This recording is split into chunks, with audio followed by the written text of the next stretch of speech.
Alright guys, key issue 3 of chapter 5 is one of the shorter ones, and it just makes a lot of sense. You know, it's based on things that you guys already sort of know.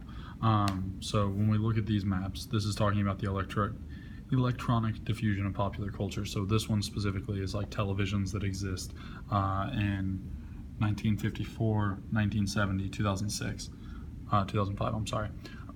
And it sort of goes the same way that development goes, right? You know, you see the United States and Western Europe and Australia start to develop quicker, and then now they've got more TVs than just about anywhere else in the world. Then the same thing is going to be true, which again, you guys probably already knew this, but when we look at the spread of internet, okay, we're looking at pretty much the same maps, okay? They're going to transition about the same speed. So as one country is good at diffusing, television will be equally as good at diffusing internet for the most part, okay? So you can tell that this book is kind of old because of some of the things that they have, like for example, the fact that this chart says that people spend 50% of their weekends watching television.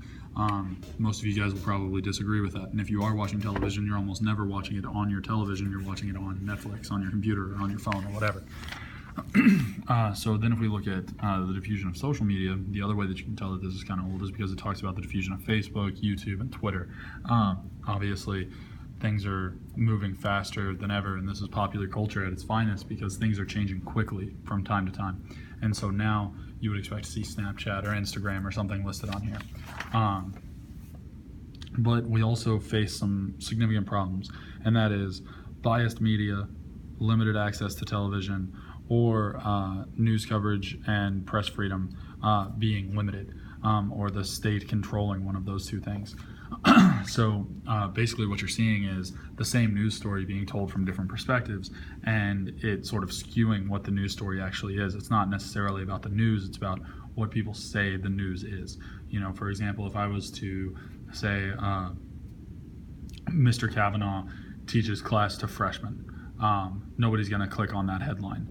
But if I were to say Mr. Kavanaugh showing favoritism to freshmen rather than sophomores, then people are going to click on that, okay? Well, that's technically true because I'm teaching freshmen rather than teaching sophomores, okay? It completely skews what the news is actually saying, okay? And so people are clicking on it for different reasons. So that's one thing. The news could itself be unfair or biased. But the other problem that you run into is that in some countries, the state controls the press, and so they're able to only put out the stories that they want out there, and so that could be bad.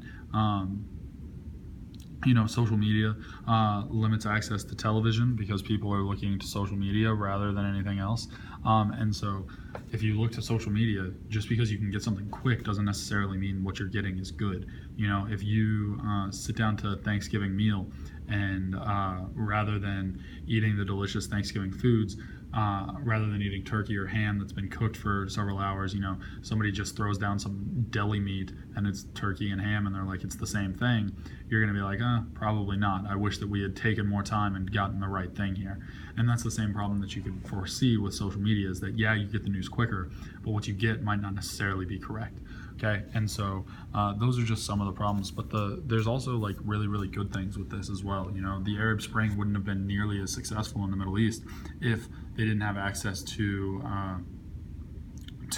social media so that they could get the word out on how everything's going. You know, hurricanes and all that kind of stuff, getting it to social media, it allows people to get help faster.